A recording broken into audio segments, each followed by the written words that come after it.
So, hello students, welcome to Chekhov chemistry classes, right?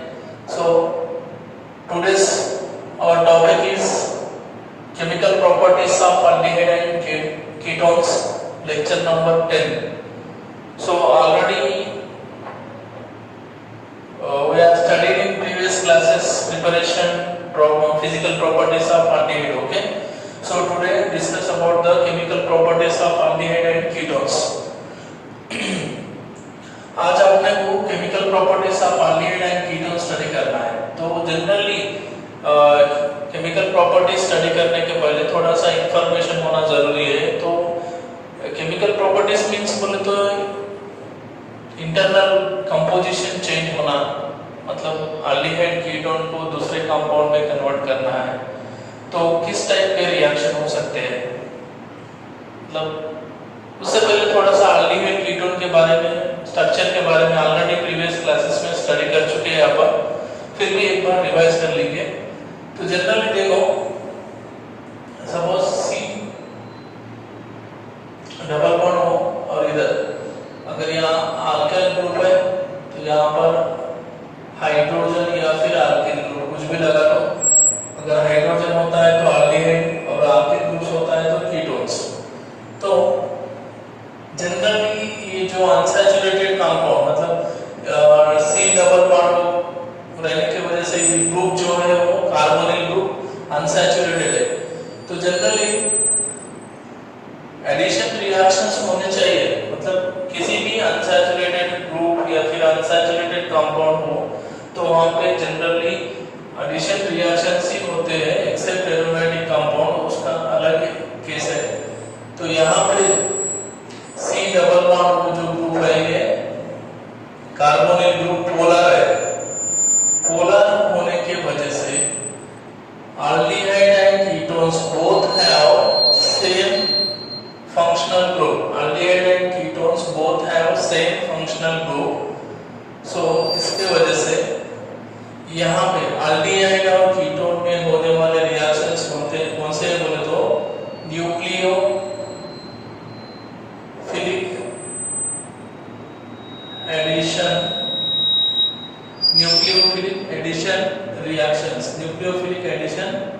Reactions. aldehyde और ketone में होने वाले रिएक्शंस कौन से हैं? Nucleophilic addition reactions. ओके, तो फिर ये न्यूक्लियोफिलिक एडिशन रिएक्शंस क्यों होते हैं बोले तो रीजन यहाँ पे जो कार्बोनिल ग्रुप है पोलर ग्रुप है, right, due to more electronegativity difference between carbon and oxygen. So oxygen get partial negative and carbon get partial positive due to more electronegativity difference between carbon and oxygen. So electrons move towards the more electronegativity atom. That's why carbon get partial positive and carbonyl oxygen get partial negative. So इसके वजह से यहाँ पे polarity develop हो रहा. polarity होने की वजह से दो सेंटर्स जनरेट हो रहे. एक electrophilic centre, this is this is nucleophilic center, electrophilic center और ये न्यूक्लियोफिलिक सेंटर. तो ये इलेक्ट्रोफिलिक सेंटर पे कौन अटैक हो सकता है? न्यूक्लियोफाइल. और न्यूक्लियोफिलिक सेंटर पे इलेक्ट्रोफाइल अटैक हो सकता है. मतलब ये पूरा सारा का सारा मीनिंग ये है. इसका मीनिंग क्या है बोले तो aldehyde ketone gives nucleophilic addition reactions. तो ये aldehyde ketone nucleophilic addition reactions क्यों देते हैं बोले तो aldehyde और ketone में दोनों में भी कार्बोनिल ग्रुप है और कार्बोनिल ग्रुप पोलर है. पोलर होने की वजह से वहाँ कार्बन के ऊपर पार्शियल पॉजिटिव चार्ज और ऑक्सीजन के ऊपर पार्शियल नेगेटिव चार्ज जनरेट होने की वजह से पॉजिटिव चार्ज कार्बन पे न्यूक्लियोफाइल अटैक हो सकता है और नेगेटिव चार्ज ऑक्सीजन पे कौन अटैक हो सकता है? Electrophile, right. सो इसके वजह से यहाँ पे रिएक्शंस देख सकते हैं अपन।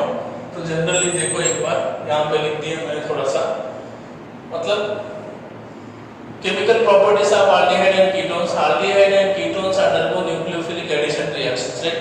दोनों भी कौन से रिएक्शन देते हैं? न्यूक्लियोफिलिक एडिशन रिएक्शन देते हैं, राइट?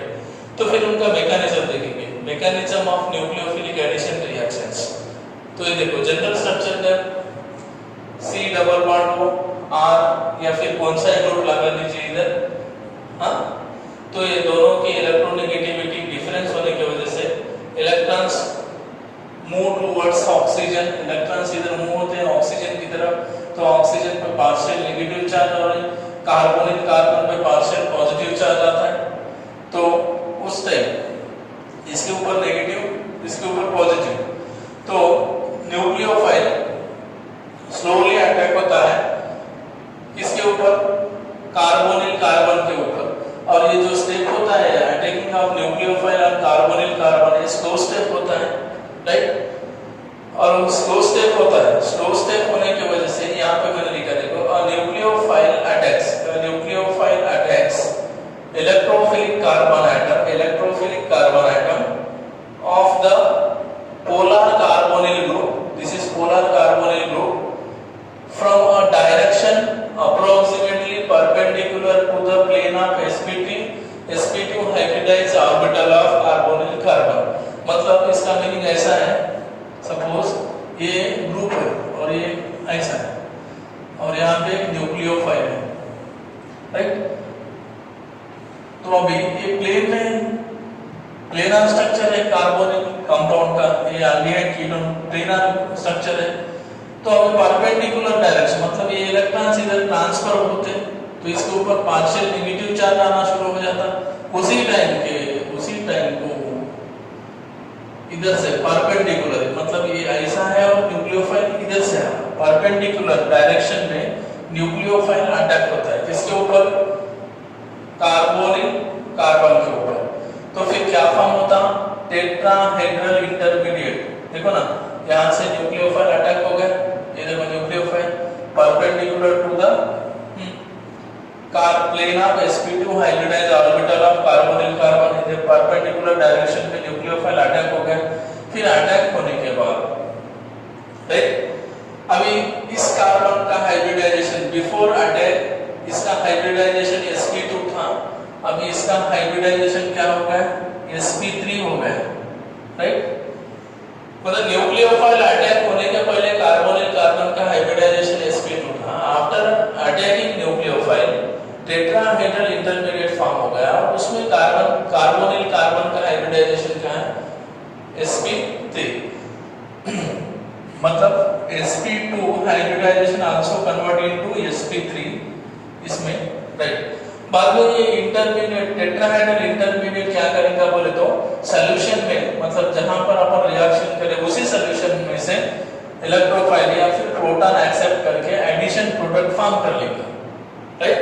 और ये जो स्टेप है ये फास्ट स्टेप है, ये स्लो स्टेप है। मतलब अब बोलने का मीनिंग क्या है बोले तो एल्डिहाइड और कीटोन में कौन से रिएक्शंस होते हैं? Nucleophilic addition reactions. तो ये दो स्टेप में होते हैं, स्टेप 1 और स्टेप 2। तो स्टेप 1 में कौन अटैक होगा? न्यूक्लियोफाइल। स्टेप 2 में इलेक्ट्रोफाइल अटैक होके फाइनली क्या फॉर्म होता है? एडिशन प्रोडक्ट फॉर्म होता है, राइट? Addition product. तो फर्स्ट स्टेप में न्यूक्लियोफाइल अटैक होने की वजह से इसको न्यूक्लियोफिलिक एडिशन रिएक्शंस बोलते हैं, राइट? समझ में आया?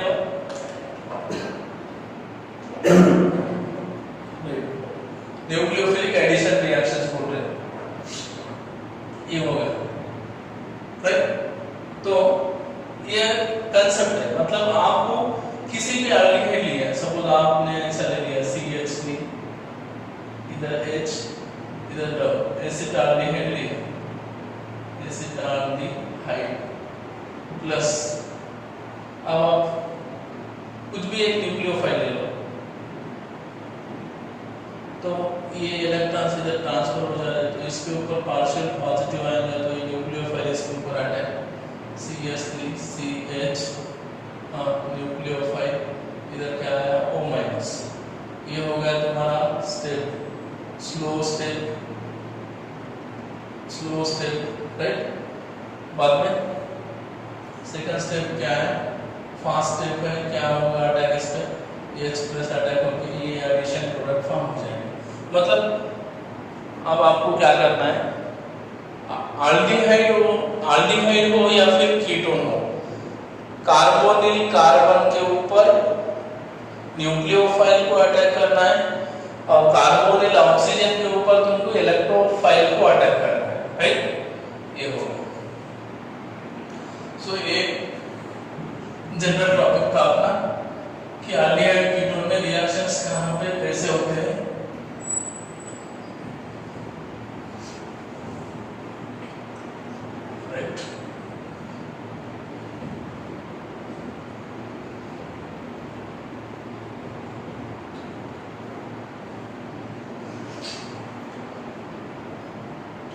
समझ में आया। फर्स्ट, आल्डिहाइड हो या फिर कीटोन हो, उनमें कार्बोनिल ग्रुप है और कार्बोनिल ग्रुप पोलर होने की वजह से दो सेंटर्स जनरेट होते हैं आल्डिहाइड कीटोन्स में। कार्बोनिल कार्बन इलेक्ट्रोफिलिक सेंटर है और oxygen O minus nucleophilic centre है। तो इलेक्ट्रोफिलिक सेंटर के ऊपर न्यूक्लियोफाइल अटैक होगा और न्यूक्लियोफिलिक सेंटर पे इलेक्ट्रोफाइल अटैक होगा। इस तरह एडिशन रिएक्शंस हो सकते हैं, राइट। सो अभी नेक्स्ट टॉपिक है अपना, ये हो गया एडिशन रिएक्शंस हो गया। नेक्स्ट अभी रिएक्टिविटी, इंपॉर्टेंट टॉपिक है, reactivity of aldehyde and ketones. Important है, हर एग्जाम में रिएक्टिविटी बेस्ड क्वेश्चन आते हैं आपके एग्जाम में। अब एग्जांपल आपको मैं, अब ये बात मत भूलो कि आल्डिहाइड हो या फिर कीटोन हो, कौन से रिएक्शन देते हैं, न्यूक्लियोफिलिक एडिशन रिएक्शंस। तो अभी reactivity of aldehyde and ketones towards nucleophilic addition reactions, ये टॉपिक है आपका। Reactivity of aldehyde and ketones towards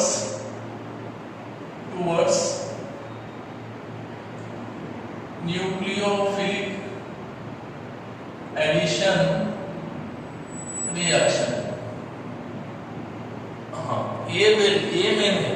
इससे पहले क्या था, जस्ट कुछ भी नहीं, इससे पहले जो मैंने बताया वो सिंपल वाला था, मतलब ये इधर जाएगा, इसमें नेगेटिव, इसमें प्लस। ये फिर फर्स्ट स्टेप में क्या होगा, न्यूक्लियोफाइल परपेंडिकुलर डायरेक्शन में अटैक होगा, तो क्या हुआ अभी इस टाइप का न्यूक्लियोफाइल, यहाँ पे O माइनस, तो टेट्राहाइड्रल इंटरमीडिएट फॉर्म होता है। बाद में इसके ऊपर H प्लस या फिर इलेक्ट्रोफाइल कहाँ पे, यहाँ पे अटैक होके क्या फॉर्म होता है, एडिशन प्रोडक्ट। मतलब आपको मैंने रिएक्शन मैकेनिज्म बताया, इस टाइप का रिएक्शन मैकेनिज्म हो सकता है, राइट। तो अभी मेन टॉपिक है अपना reactivity of aldehyde and ketones towards nucleophilic addition reaction. इसका मीनिंग ऐसा है, सपोज मैंने आपको CH3C डबल बॉन्ड हो H ये और दूसरा B CH3C डबल बॉन्ड हो CH3, इस तरह दिया। एक आल्डिहाइड है और एक कीटोन है, कीटोन, राइट। तो अभी इस दोनों को आप किससे रिएक्ट कर रहे हो, न्यूक्लियोफिलिक रिएक्शन कर रहे हो दोनों। तो कौन सा, ये दोनों में which of the aldehyde और ketones, मतलब ये दोनों में से कौन न्यूक्लियोफाइल से फास्ट रिएक्ट हो सकता है, रिएक्टिविटी किसकी ज्यादा है, ये या फिर बी की, ऐसा आपको समझना है इसमें। मतलब आल्डिहाइड और कीटोन में किसकी रिएक्टिविटी ज्यादा है टुवर्ड्स न्यूक्लियोफिलिक एडिशन रिएक्शंस, हाँ, तो फिर एल्डिहाइड में भी डिफरेंट एल्डिहाइड है, कीटोन्स में भी डिफरेंट कीटोन्स है। तो सारे के सारे कीटोन्स मतलब मिक्स कंपाउंड दिया आपको, किसी भी एल्डिहाइड, किसी भी कीटोन्स या फिर कीटोन एल्डिहाइड, इस तरह के क्वेश्चन आ सकते हैं आपको। मतलब रिएक्टिविटी किसकी ज्यादा है आइडेंटिफाई करना है आपको। तो अभी दोनों है, तो किसी सपोज ए बी और एक सी है, CH3 और एक दे दिया C double bond O H, formaldehyde है, फॉर्माल्डिहाइड। नेक्स्ट D बेंजाल्डिहाइड भी दे दिया आपको इस तरह। और आपको पूछा कि रिएक्टिविटी ऑर्डर किसका ज्यादा है, reactivity order towards nucleophilic addition reactions, मतलब किसकी रिएक्टिविटी ज्यादा है चारों में टुवर्ड्स न्यूक्लियोफिलिक एडिशन रिएक्शंस की तरफ। तो आंसर है सबसे ज्यादा C, बाद में आंसर है ये, और बाद में आंसर है D, और सबसे लास्ट लेस रिएक्टिव कौन है, B। सर ये कैसा समझ में आया बोले तो आपको भी समझ में आ जाएगा, थोड़ी देर सुनिए आराम से। मतलब आपको किसी भी टाइप का, कौन सी टाइप का एल्डिहाइड या फिर कीटोन्स अगर देते हैं और किसकी रिएक्टिविटी ज्यादा है टुवर्ड्स न्यूक्लियोफिलिक एडिशन रिएक्शंस, तो आप बता सकते हैं। सिर्फ उसके लिए ये दो कंसेप्ट बहुत इंपॉर्टेंट है। वो दो कंसेप्ट क्या है बोले तो, मतलब किसी भी एल्डिहाइड या फिर कीटोन्स की रिएक्टिविटी आपको समझना है तो यहाँ पे दो इफेक्ट स्ट्रांगली काम करते हैं, वो दो इफेक्ट आपको समझना होगा। पहला इलेक्ट्रॉनिक इफेक्ट और दूसरा स्टीरिक इफेक्ट।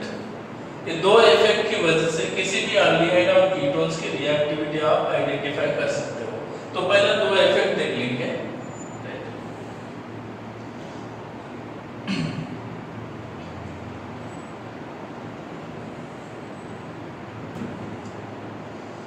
समझ में आएगा ना, बस आपको करना क्या है, रिएक्टिविटी आइडेंटिफाई करना है।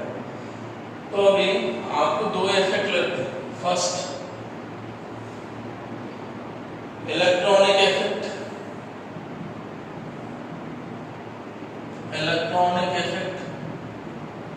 और दूसरा है आपके पास स्टीरिक इफेक्ट। समझिए, आराम से समझिए, कुछ नहीं इसमें, बहुत सिंपल है। बस एक बात याद रखना है आपको, एल्डिहाइड को या फिर कीटोन को कौन से रिएक्शंस देते हैं, न्यूक्लियोफिलिक एडिशन रिएक्शंस देते हैं। तो न्यूक्लियोफिलिक एडिशन रिएक्शंस किसमें फास्ट होते हैं और कौन से एल्डिहाइड में स्लो होते हैं, ये आपको डिसाइड करना है। राइट, अभी electronic effect, steric effect, right. तो अभी इलेक्ट्रॉनिक इफेक्ट देखेंगे। पहला देखो, यहाँ पे एक मैं नोट लिखता हूँ, इसको आराम से याद रख लीजिए। The rate of attack of nucleophile on carbonyl carbon, the rate of attack of nucleophile on carbonyl carbon atom is depends on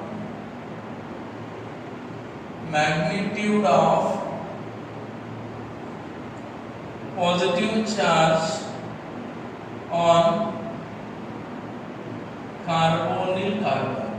अगर ये बात समझ में आ गई तो आपका प्रॉब्लम सॉल्व हो सकता है, 100% सॉल्व हो सकता है। सिर्फ ये बात समझ में आना है आपको।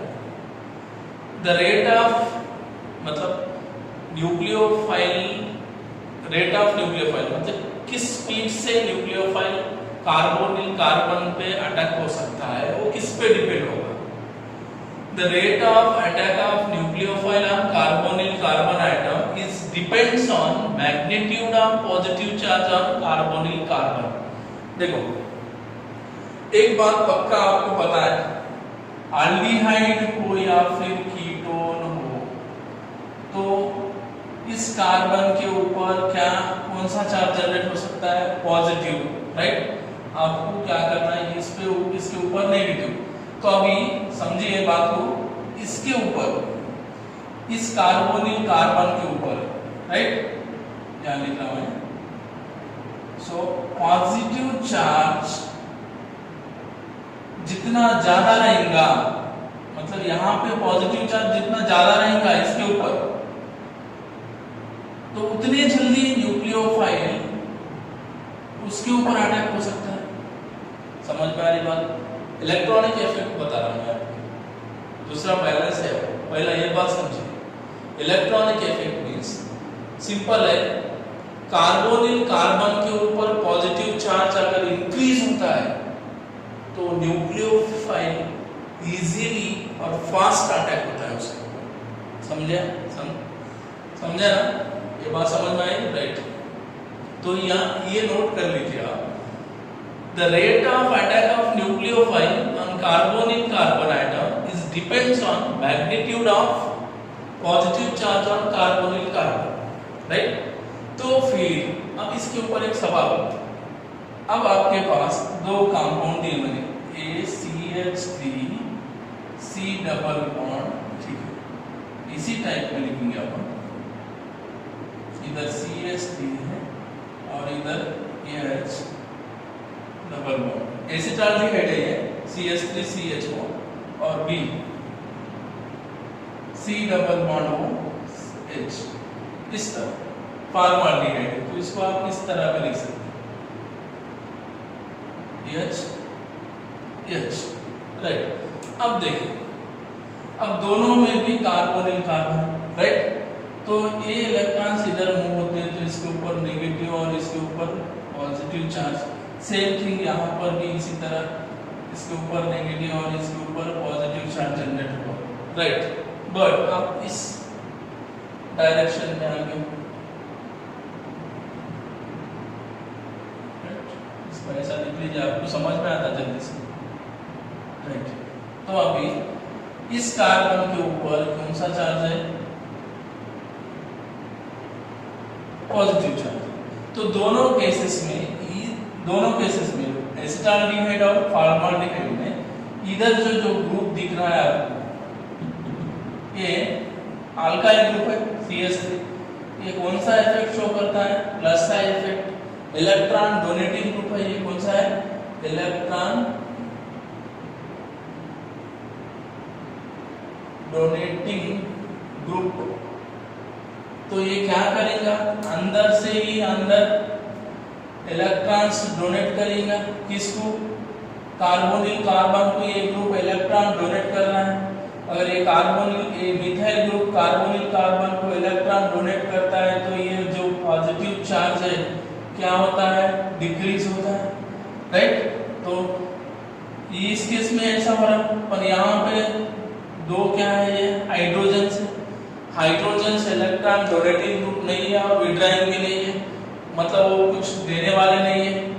तो यहाँ पर जो पॉजिटिव चार्ज है, तो इलेक्ट्रॉन्स तो इधर जाएंगे ऑक्सीजन की तरफ, तो यहाँ पे पॉजिटिव चार्ज है, पर ये पॉजिटिव चार्ज कांस्टेंट है, कम नहीं हो रहा। क्यों बोले तो साइड में जो ग्रुप लगे दो हाइड्रोजन्स, वो दे नहीं सकते उसको इलेक्ट्रॉन, डोनेटिंग ग्रुप नहीं है, बिल्कुल इफेक्ट नहीं है उनका, कुछ भी इफेक्ट नहीं है। तो यहाँ पे जो पॉजिटिव चार्ज है वो कांस्टेंट है, बट यहाँ का पॉजिटिव चार्ज क्या हो रहा? डिक्रीज। तो अभी न्यूक्लियोफाइल की बात आएंगे, तो न्यूक्लियोफाइल दोनों में कहाँ पे इंटरेस्टेड है जाने के लिए? इधर एसिटाल्डिहाइड या फिर फॉर्माल्डिहाइड। मतलब यहाँ पे पॉजिटिव चार्ज कम हो रहा और यहाँ पे पॉजिटिव चार्ज ज्यादा है, इसके कंपैरिजन में यहाँ पे पॉजिटिव चार्ज ज्यादा है। तो फिर पॉजिटिव चार्ज जहाँ पर ज्यादा है वहीं पे न्यूक्लियोफाइल इजीली अटैक हो सकता है। यही बात बताई मैंने। देखो, the rate of attack of nucleophile on carbonyl carbon atom is depends on magnitude of positive charge on carbonyl carbon. समझ में आ गई बात? ये हो गया इलेक्ट्रॉनिक इफेक्ट।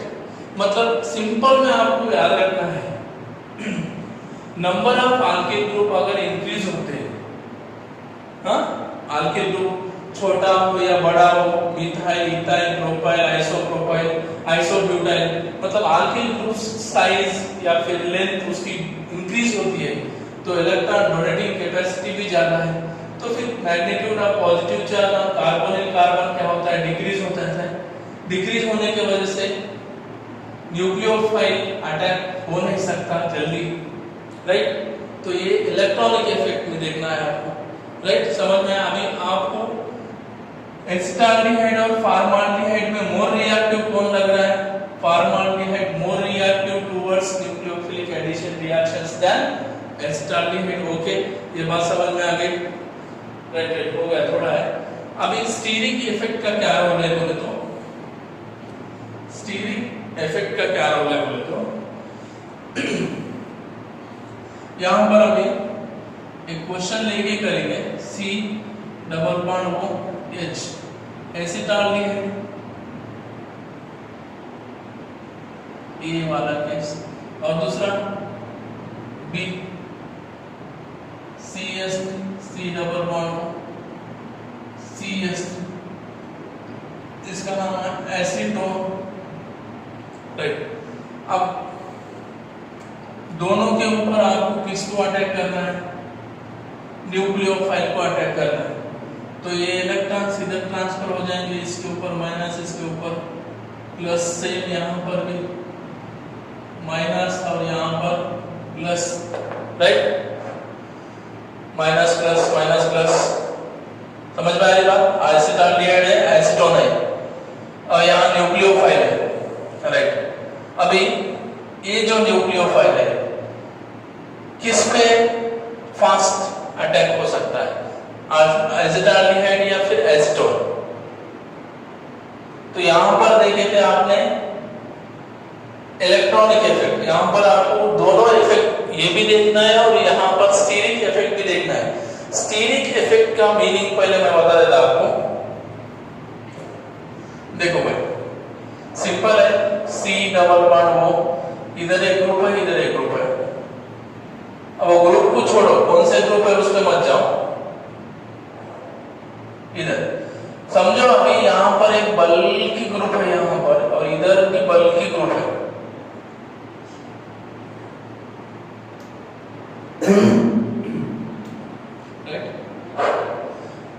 बल्कि ग्रुप है, दोनों बल्कि ग्रुप है, और यहां पर दो छोटे छोटे ग्रुप लगे, राइट। सो यहां पर न्यूक्लियोफाइल है, यहां पर प्लस चार्ज, यहां पर भी प्लस, यहां पर न्यूक्लियोफाइल है। अब मेरे को एक बात समझाओ, यहाँ पर ये बल्कि ग्रुप है, ये भी बल्कि ग्रुप है, अब इधर ऑक्सीजन भी बल्कि ग्रुप है, तो न्यूक्लियोफाइल प्रॉपर साइड से परपेंडिकुलर, मतलब किधर से अटैक होता है? Perpendicular to the carbonyl carbon.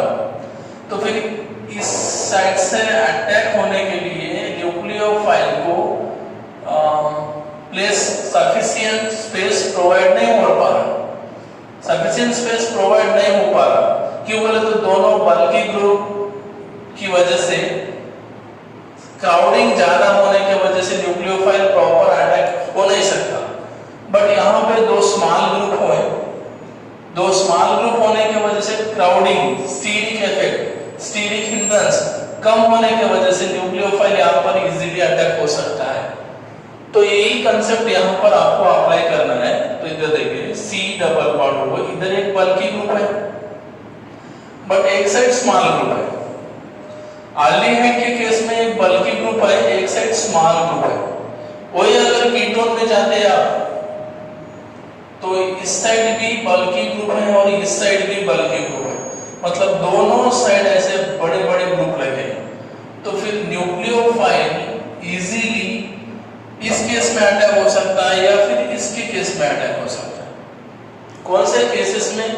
मतलब इधर एक बल्कि ग्रुप है और इधर एक स्मॉल हाइड्रोजन है, उसका कुछ स्टीरिक इफेक्ट नहीं रहेगा, छोटा ग्रुप है, और एक तरफ एल्डिहाइड है, एक तरफ से मतलब यहाँ पे इस कार्बोनिल कार्बन के ऊपर एक तरफ बल्कि ग्रुप है, एक तरफ छोटा सा ग्रुप है।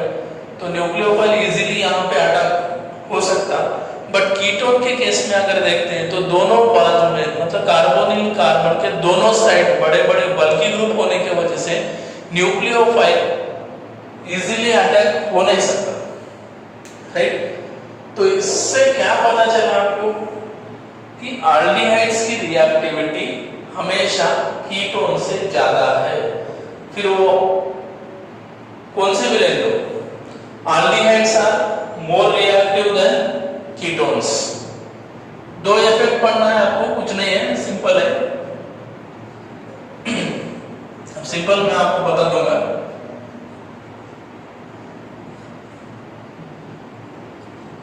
यहां पे देखो, aldehyde contain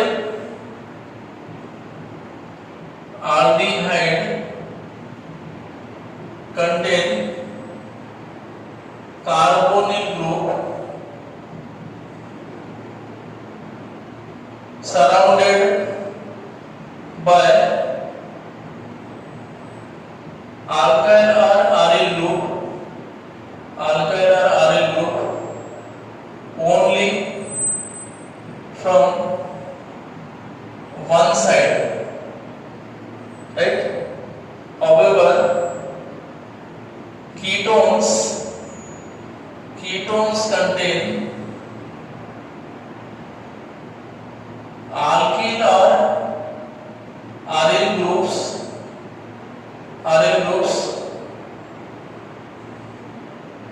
both side, alkyl or aryl groups on either side of carbonyl group. That's why this creates, क्या क्रिएट कर सकते हैं, दिस क्रिएट स्टीरिक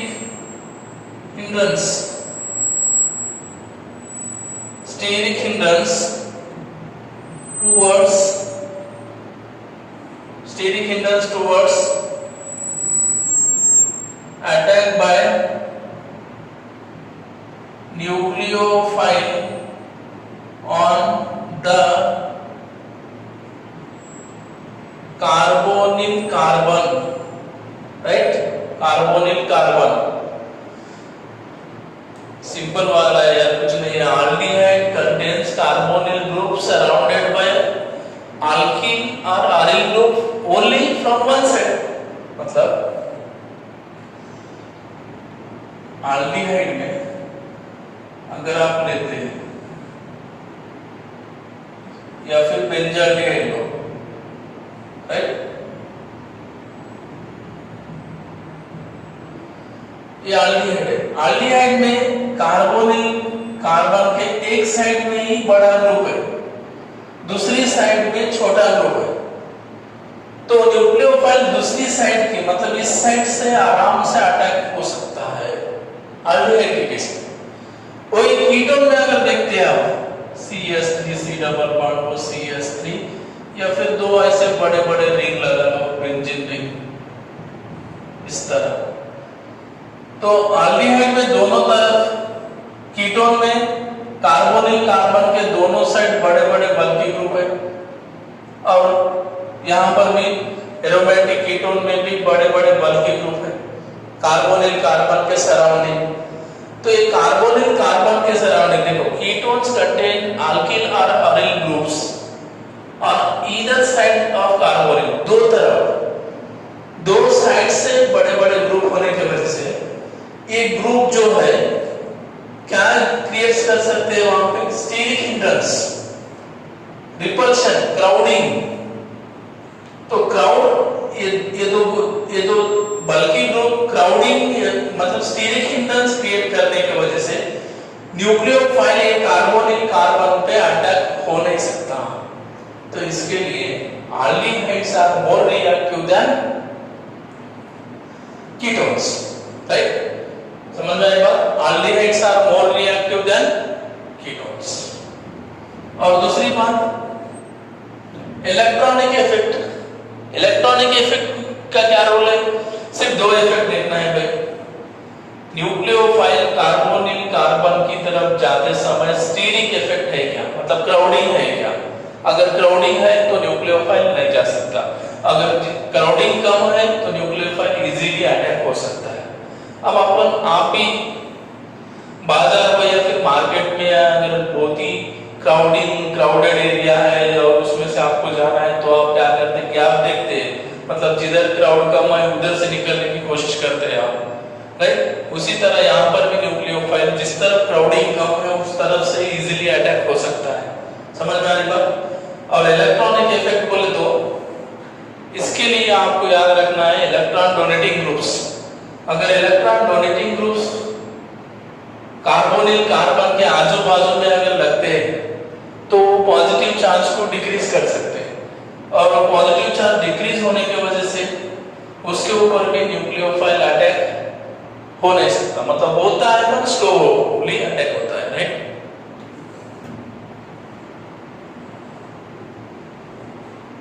तो हम क्वेश्चन करेंगे अपन फटाफट, आंसर भी क्वेश्चन है, राइट? कुछ इंपॉर्टेंट क्वेश्चन है। सो क्वेश्चन नंबर 1 जल्दी जल्दी बताए आंसर। ए CH3 C double bond O H, B CH3 C double bond O H, C HC double bond O H। अब ये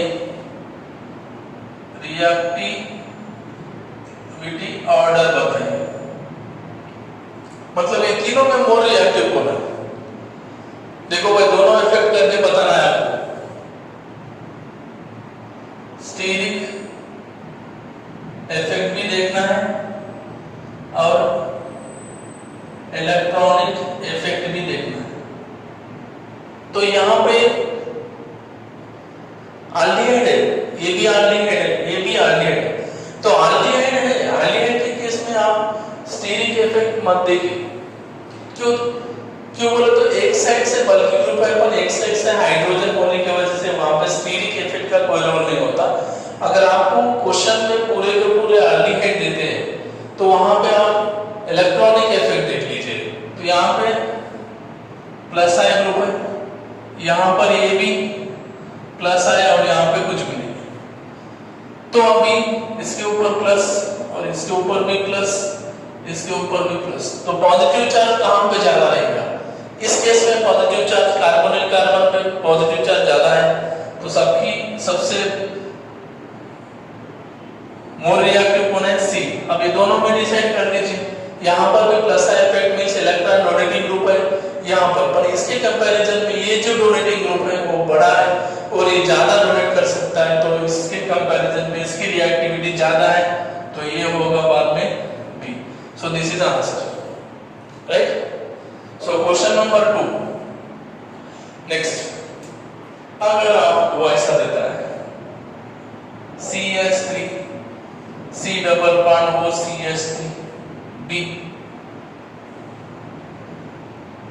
C double bond O CH3 C, और इस तरह